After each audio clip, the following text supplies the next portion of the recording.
Армысыздар менің қолдаушыларым. Менің арнама хош келдіңіздер. Егер менің арнама тіркелмеген болсаңыз, онда міндетті түрде тіркеле кетіңіз. Көп рахмет. Алланың нұры жаусын. Айсәуле күнделікті күйбең тірліктен әбден шаршап кеткенді. Үнемі еш нәрсеге көңілі толмайды, ашуланшақ. Баласына ұрсып жатыр.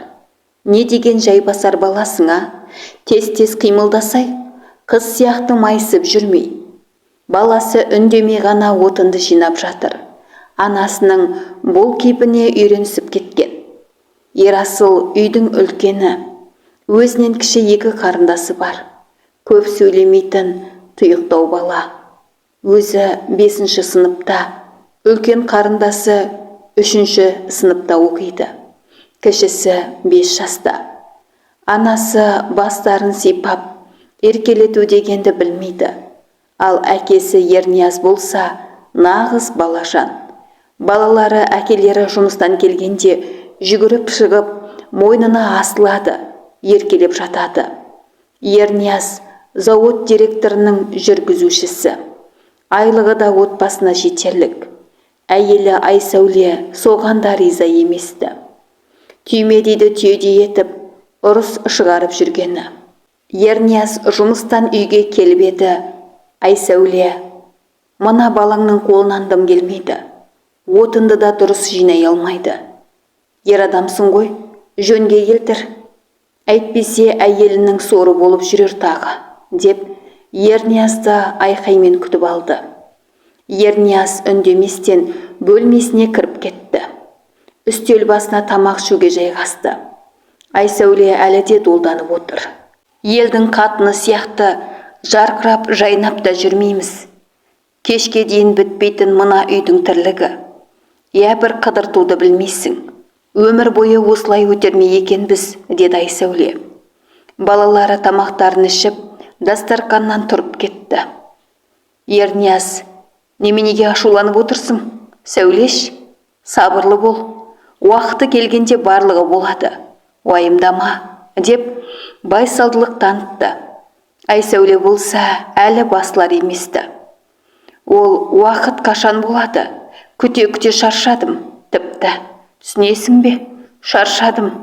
Басқа әйелдер сияқты менің де жұмыс жасағым келеді. Бар уайымың сол ма? Жұмысқа шыққың келеді ме? Жарайды, жұмыс іздеп шық, деді Ернияз. Айсәуле аң-таң, іштей қуанып кетті. Бірақ білдіргісі келмей отыр. Дастарқанды жинап жүріп, құрбысына хабарласты. Алло, Гүлзада, қалың қалай? Үй іші аман ба? Иә, Сәулеш, бәрі жақсы. Өзіңнің бала-шағаң аман ба? Иә, жақсы. Бір бұйымтайым бар еді. Алдында жұмысқа аспазшы керек деп жатыр едің ғой. Иә, керек. Маған жұмыс керек еді. Ертең сенімен ілесіп бірге барайын. Әрине, үйден шығар кезде өзім хабарласамын. Рахмет, Гүлзада, деп Айсәуле тұтқаны қойды. Көңіл күйі көтеріліп қалғандай. Ерниязға ертең дәмханаға аспазшы болып орналасуға баратындығын айтып еді. Жарайды, Сәулеш, көңіліңнен шықса көрерсің, деді. Ернияз Айсәулені бір көргеннен ұнатып үйленгенді. Мінезі салмақты байсалды. Айсәуле болса Ерниязға басқа амалы болмағандықтан тұрмысқа шыққан. Сондықтан болар Ернияздың ешбір әрекетін дұрыс көрмейді. Әйтеуір не айтса да жақтырмайды. Таң атып, Айсәуле балаларын мектепке, кіші қызын балабақшаға апарып, құрбысы Гүлзадамен кездесіп, дәмханаға бет алды. Дәмхананың басшысымен сөйлесті. Жұмыс кестесі белгіленіп, аспазшы болып жұмысқа орналасты. Айсәуле қуанып, жұмысына кірісіп кеткенді. Гүлзада сол дәмханада кассир болып жұмыс жасайды. Дәмханаға келетін адамдар көп, әсіресе түскі уақытта. Кеш батып, құрбылар үйге қайтуға дайындалып жатты. Дәмхана басшысы Закир Айсәулеге бір күндік жұмыс күнінің ақшасын берді. Айсәуле іштей қуанып, ой, жақсы болды ғой, деді. Сау болыңыз деп құрбылар үйлеріне қайтты. Үйіне қайтар жолда Айсәуле өзіне азын-аулақ керекті заттар алды. Құрбысы Гүлзада болса азық түлік алуда. Көздері жарқырап, көтеріңкі көңіл күймен үйіне келді. Дереу кешкі асты әзірледі. Ернияз да сол уақытта жұмыстан келіп, Айсәуледен жұмыс туралы сұрап жатты. «Иә, Сәулеш, жұмыс күнің қалай өтті?» деді Ернияз. «Қалай болушы еді? Сен сияқты мен де жұмыс жасадым. Аспазшы не істеуші еді? Білмейтін де болмашы», дейді ашуланып. Ернияз мұндай жауапқа да үйреніп кеткен. Кешкі асты ішіп, балаларының сабағын оқытып ұйқыға жатқызды. Келесі күні Айсәуле жұмысына келді. Басшысы Закир ұзын бойлы, қалың қасты, көз тартарлық бейнесі бар жігіт. Ажырасқан, бір баласы бар. Айсәулені бір көргеннен ұнатып қалды.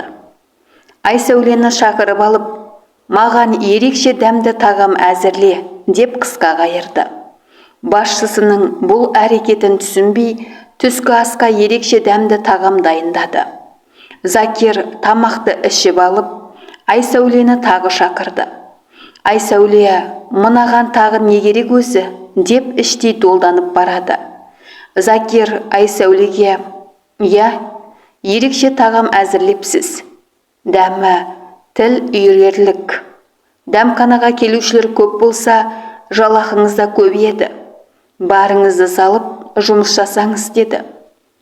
«Жарайды» деген Айсәуле ішінен «Немене бір нәрсені қайталай береді?» деп Гүлзадаға келіп, басшысының жөнсіз әрекетін айтып жатты. Гүлзада болса, «Бастық жұмысқа қатал адам. Оның көңілінен шығу да оңай емес», деп жатқаны сол еді.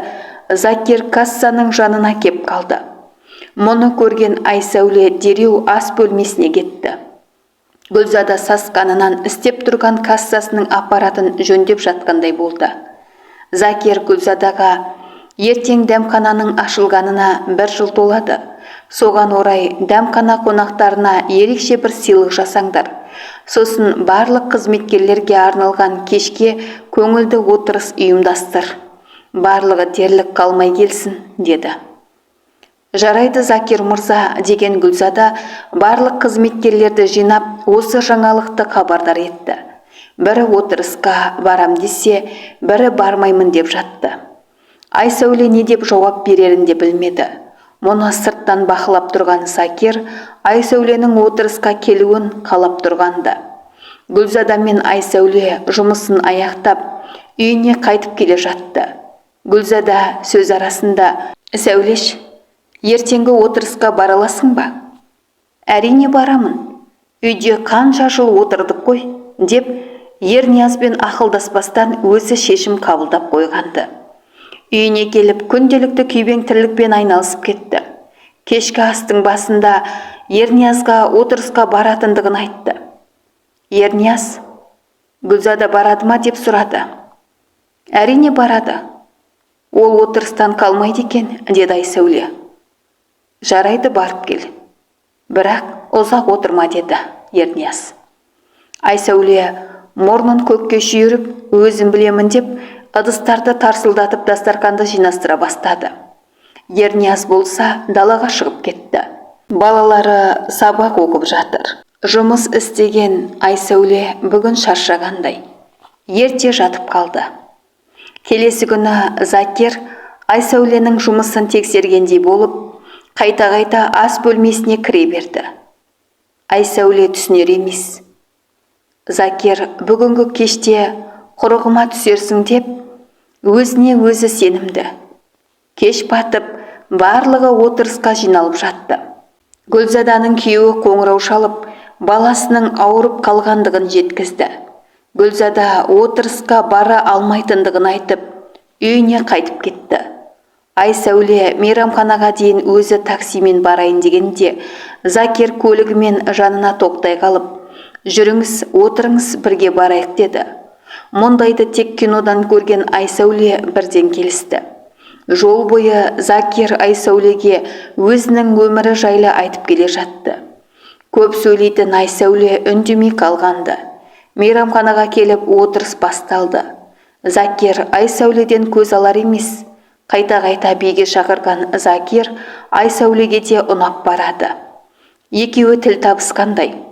Айсәуле өзін бір сәтке бойдақ жас қыздай сезінді. Сұлусыз, күлгеніңіз әдемі дегені құлағына да көңіліне де жағып барады. Әдемі кеш бітіп, Закир Айсәулені аялдамаға дейін жеткізіп салды.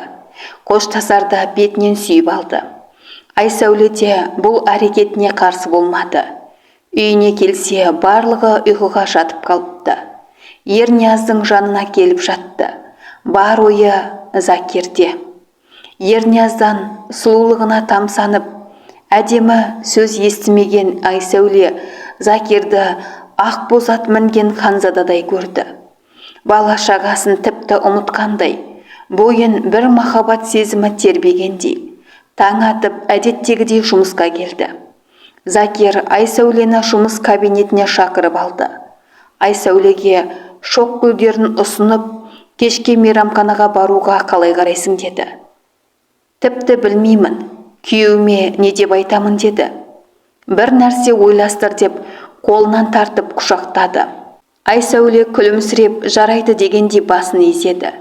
Ешкімге білдірмес үшін шоқ гүлдерін Закирдің кабинетіне тастап кетті.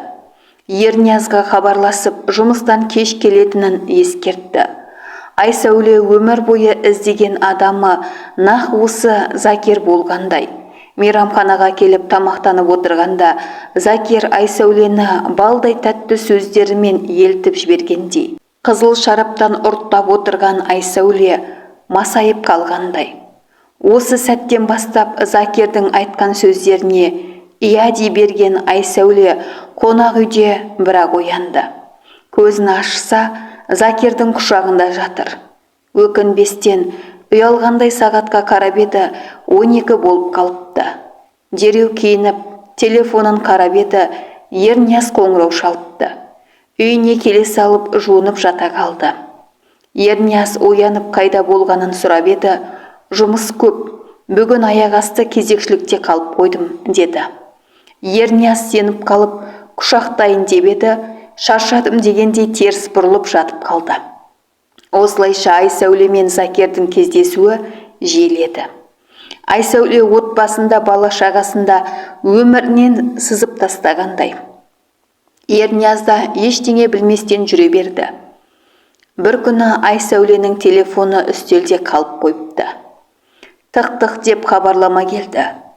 Ернияз кенеттен қарап еді, жаным қолың босады ма?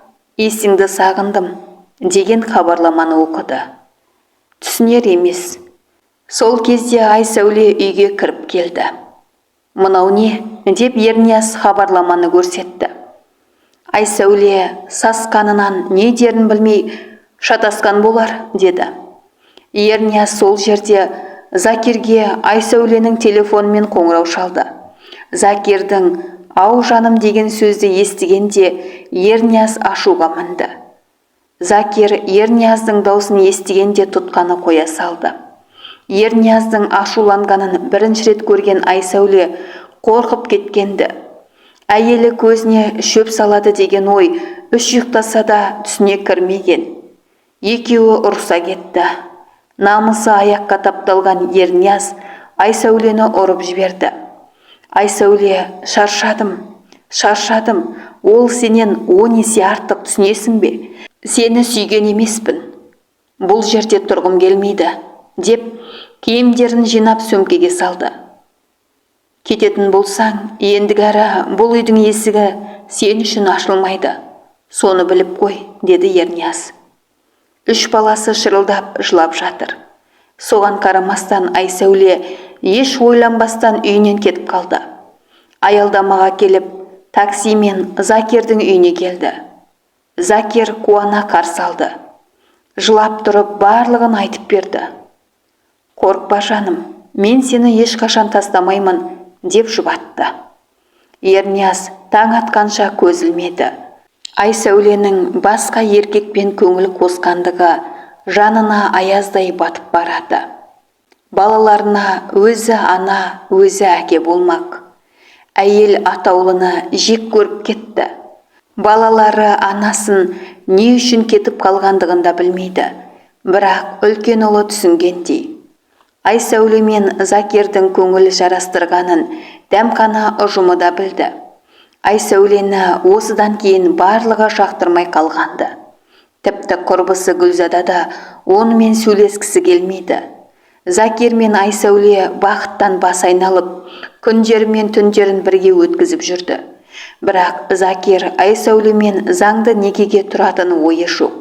Осы жайлы айта бастаса болды, әр нәрсені айтып сылтауратып, қашқақтайтын. Арада біраз уақыт өтті. Айсәуле балаларында іздеп бармады. Ернияз балаларына өзі қарап келеді. Тамағын жасап, киімдерін жуып, сабағында оқытады. Көрші жеңгейлері арасында келіп көмек көрсетеді. Әйтеуір ел біткеннің барлығы оны аяп, әңгіме қылып жүрді. Қиын болса да тағдырдың жазғаны осы болар деп мойымады. Кіші қызы анасын іздеп сұрап жылайды. Ернияз болса үндемей ғана жұбатады. Закирдің дәмханасының жұмысы жүрмей қалғанды. Бар мәселе қаржы тапшылығы болды. Ақыры Айсәулеге үлкен сомаға несие алдырып, қарызын жапты. Күндер сырғып өтіп жатты. Сән салонынан кеш келемін деген Айсәуле үйіне ерте келді. Кешкі асты әзірлеп, теледидар көріп қонақ бөлмеде жатты. Үйдің есігі ашылып еді, дәлізге жүгіріп шықты. Аймаласып, сүйісіп кіріп келе жатқан Закир мен бір жас қызды көрді. «Не мынау? Мен сен үшін отбасымды тастадым. Закир, оңбаған екенсің», деп Айсәуле зіркілдеп айқай шығарды. Жас қыз одан әрі жағдайды ушықтырып, «Сен үйде ешкім болмайды деп едің ғой», деді. Айсәуле жас қызды итеріп үйден шығарып жіберді. «Закир болса, мен өзім білемін. Сен менің заңда әйелім емессің. Отбасыңды тастаған өзіңсің. Ұнамайды ма? Онда қараңды батыр. Мен үшін сенің қызығың бітті», деп ашық айта салды. Айсәуле жылап, киімдерін жинастырып далаға шығып кетті. Еңіреп жылап келе жатыр. Закирдің арам ойын білмегеніне өзіне өзі ұрсып келеді. Үйіне барайын десе, Ернияздың соңғы сөзі әлі есінде. Қайда барарын білмей дал болды. Ақыры саябаққа барып, орындыққа қисая жайғасып жатты. Өмірі көз алдынан сырғып өткендей. Таң атты. Өзіндей үйсіз күйсіз жүрген бейшараның барлығы осы саябақта түнеген. Түрлерін көріп, шошып кетті. Сөмкесін сүйретіп, жұмыс іздеуге шықты. Әйтеуір түстен кейін еден жуушы болып жұмысқа орналасты. Бар жағдайын айтып еді, басшысы бір апта осы ғимаратта тұруға рұқсат берді. Қарны аш, қалтасында көк тиыны болмағаннан соң, басшысынан жалақысына дейінгі алдын ала төлемін алды. Дүкеннен дайын кеспені сатып алып ішіп, суықтау бір бөлмеге жайғасты. Ұйқысы да қашып кеткендей. Балаларын енді ойлап жатыр. Ойлағаннан не пайда? Жұмысты тиянақты жасайтын Айсәулеге басшысы тағы да бір ай тұруға рұқсат берді. Бірінші жалақысынан тәттілерді үйіп төгіп алып, балаларына мектепке келді. Балалары анасын көргенде танымағандай жанынан өтіп кетті. Айсәуле ұлы мен қызының артынан жүгіріп, «Тоқтаңдаршы, білемін, маған өкпелісіңдер, ер жеткенде түсінесіңдер. Кешіріңдерші мені, боталарым. Міне қараңдаршы, сендерге көп тәттілер алып келдім», деп еді үлкен ұлы Арлан. «Сізден ештеңе керек емес. Әкем барлығын өзі алып береді. Енді мектепке келуші болмаңыз. Біздің анамыз жоқ», деп қарындасын жетектеп кетіп қалды. Айсәуле сол жерде отыра кетіп жылады. Ұлының ер жеткендігі байқалып тұр. Басы салбырап жұмысына келді. Біраз тынығып пәтер іздеуге шықты. Қалаға шалғай ауданнан пәтер тауып, сонда орналасты. Ернияз ажырасуға арыз беріп қойғанды. заңды некелерін бұзу туралы сот үкім шығарды. Сонымен қоса болған жағдайды ескере отырып, Айсәулені ана болу құқығынан да айырды. Айсәуленің соңғы үміті үзілді. Жер кесіп, бас ауған жаққа кетіп қалғысы бар. Жалдамалы пәтеріне келіп еді, көршілері туған күнге жүріңіз деп қолқа салып, барғысы келмесе де алып кетті. Туған күн кешінде қызыл шараптан ұрттап отырған Айсәуле мас болып қалды. Бұны пайдаланған бір жас жігіт оны үйіне кіргізіп жіберемін деп өз дегенін жасап кетті. Таңертең оянса, тыр жалаңаш төсегінде жатыр. Басы сынып ауырып барады. Кешегі болған жайттың бірін де білмейді. Көршісінен барып сұрауға ұялып тұрғаны. Жұмысқа кешігіп те барады. Кешке дейін жұмысында болып, ақыры көршісінен туған күн кешінде не болғанын сұрауға бел буды. Кішкене қызып қалдыңыз. Сосын күйеуімнің досына апарып тастауын өтіндім, деді. Мұны естіген Айсәуле өзін зорлағанын білді. Іші күйіп барады. Мұндай жағдайға қалайша тап болдым, сорлы басым-ай, деп еңіреп жылады. Өз-өзін басу үшін дүкеннен кішкентай құтыдағы арақты жалғыз өзі ішіп алып ұйықтады. Әдеттегідей жұмысына барып келіп жүрді. Ащы судың дәмін татпаса, ұйықтай алмайтын еді. Жауабы жоқ сұрақтармен басы ауырып кететінді. Жалғыз досы бөтелке болғалы қашан. Жұмысына да арақтың иісі мүңкіп баратынды шығарды. Қанша ескерту айтылса да тиылмады. Сөйтіп жүргенде жұмыстан да қуылды. Әйтеуір біреудің үйін тазаласа да күнделікті нәпақасын тауып жүргенді. Өзімен тағдырлас жандармен бөтелкелес болып барады. Көзін аша сала арақты аңсап тұрады. Ішпесе басы ауырып, қу арақтың соңынан кетіп қалатындай жағдайға да жетті. Пәтер ақысын төлей алмай далада қалды. Қаңғыбас бөтелкелес достармен қыс түссе жертөлені, жаз келсе саябақты мекен етіп жүрді. Түрі де тозып кеткен. Есін бір білсе бір білмейді. Ал Ернияз Тәңірі берген сынаққа шыдап келеді. Биыл Ерасыл 9-шы сыныпта аяқтайды. Қыздары әкесіне қолғабыс болуға жарап қалғанды. Ернияздың жары болуға дайын әйелдер қауымы да баршылық. Бірақ Ернияз ешкімге де көз қырын салар емес. Қазір өзі кішігірім кәсіппен айналысуда. Табысы да жаман емес. Ерасылды оқуға да түсірмек ойы бар.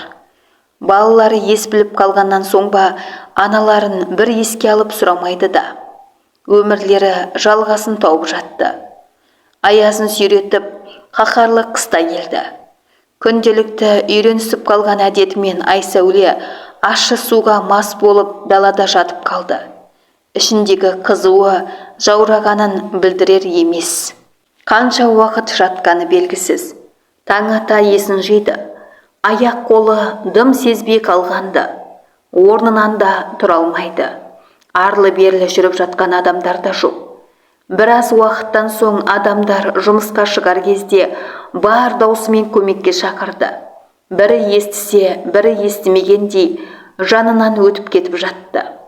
Жанына батқан ауруы шыдатпай барады. Әйтеуір бір жас бала келіп, жағдайын көріп, жедел жәрдемді шақырды. Ауруханаға жеткізіліп, аяқтарының саусақтары үсіп кетіпті. Дереу ота жасалып, саусақтарын кесіп тастады. Айсәуле ащы судың дәмін аңсағандай. Бірақ қу арақтың арқасында саусақтарынан айрылды. Терең ойға батты. Есін жиып, сау жүрмегелі қашан. Бір жолата қу арақпен қоштасуды жөн көрді. Медбикелерге жалынып жүріп, түзету орталығына хабарласып беруін өтінді. Ақыр соңында әлеуметтік түзету орталығына өз аяғымен маскүнемдік өмірімен қоштасу үшін барды. Біршама уақыт өткеннен кейін арақтан айығып келеді. Ащы судың дәмін көрмегелі Айсәуленің бет-әлпеті де ажарлана түскендей. Бос уақытында тоқыма тоқиды. Ең алдымен балаларына деп шұлық тоқыды. Ендігі арманы балапандарымен кездесіп, күйеуінің, балаларының кешірімін алу. Мінезі де салмақты бола түскендей. Маскүнемдік өмірді жеңіп шыққан Айсәулеге бірнеше рет телеарналардың біріндегі ток-шоуда басты кейіпкер болуға ұсыныс білдірді. Айсәуле ұялып келісімін бермегенді. Уақыт өте келе келісті. Сұхбат алынып, Айсәулені теледидар арқылы бүкіл ел жұрт көрді.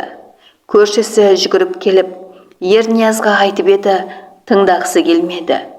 Іші бір жылп еткендей болды.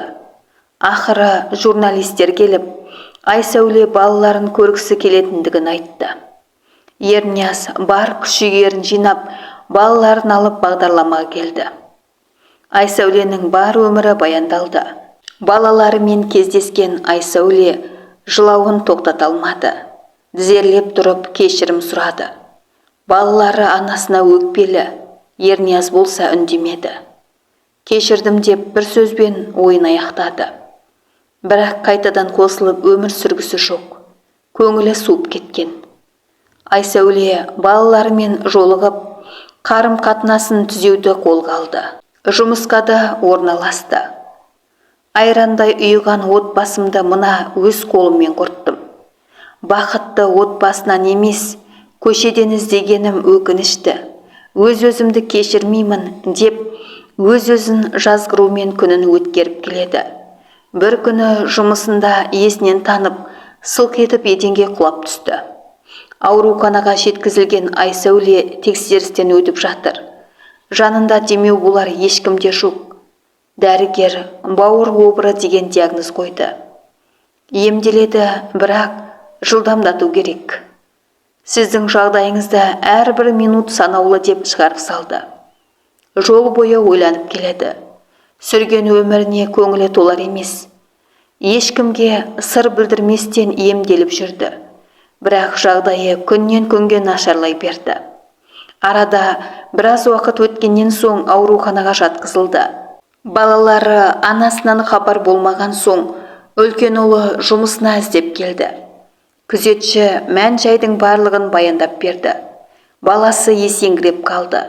Үйіне келіп әкесіне айтып еді, Ернияз жан ашыды. Кеште болса балаларын алып ауруханаға келді. Палатаға кіріп келген Ернияз бен балаларын көрген Айсәуле аң-таң. Ерасыл сонша жылдан бері анасын бірінші рет құшақтап жылады. Жазылып кетесіз деп сендірді. Айсәуле үшін дәл осы сәт бақытты еді. Бұрынғы өмірі қайта берілсе, бәрі басқаша болар еді деген ойда. Балалар мен Ернияз Айсәулемен қоштасып үйлеріне қайтқалы жатқан кезде, Айсәуле, ертеңгі таңды көруім де екіталай екендігі белгілі ғой. Несін жасырайын? Балапандарым, сендерге аналық махаббатымды бере алмасам, мені кешіріңдерші. Мені сағынған сәттеріңде қастарыңнан табылмағаным үшін кешіріңдерші, деп жылады. Ерниязға қарап тұрып, сен де мені кешірші. Сен берген бақытты аяламағаным, саған адал жарың бола алмағаным үшін кешірші мені. Ернияз, барлық үшін саған рахмет. Енді өліп кетсем де арманым жоқ, деп кешірім сұрап, жанары жасқа толып, жүрегі езілгенде күй кешті. Балалары да шыдай алмай жылап жіберді. Анасының бетінен сүйіп, қысып құшақтап үйлеріне қайтты. Бірақ бұл соңғы кездесу еді. Жаратқанның маған берген ғұмырында бақытты үйден емес, түзден іздедім. Бақытты ақша, байлық деп ұғыныппын. Жылтыраған бақытты таңдадым. Нағыз бақыт менің ыстық ұям, балаларым, менің адам шыдамас мінезіме көне білген адал жарымның махаббаты екендігін кеш ұққаным өкінішті. Өкінішпен өткізілген соңғы сәтім осы болса керек. Алла, мені өзің жарылқай көр, деп күбірлеп жатқан Айсәуленің соңғы демі де үзілді. Өмірімнің соңғы белеңі өкінішпен өткерілді. Артында жоқтап бала шағасы қалды. Анасының өлімі балаларына ауыр соққы болды. Ерниязда жүрегінен өшіргісі келсе де өмірінен өшірген емес. Осылайша арада біршама жылдан кейін Ернияз ұлын ұяға, қызын қияға қондырып, немерелі болды.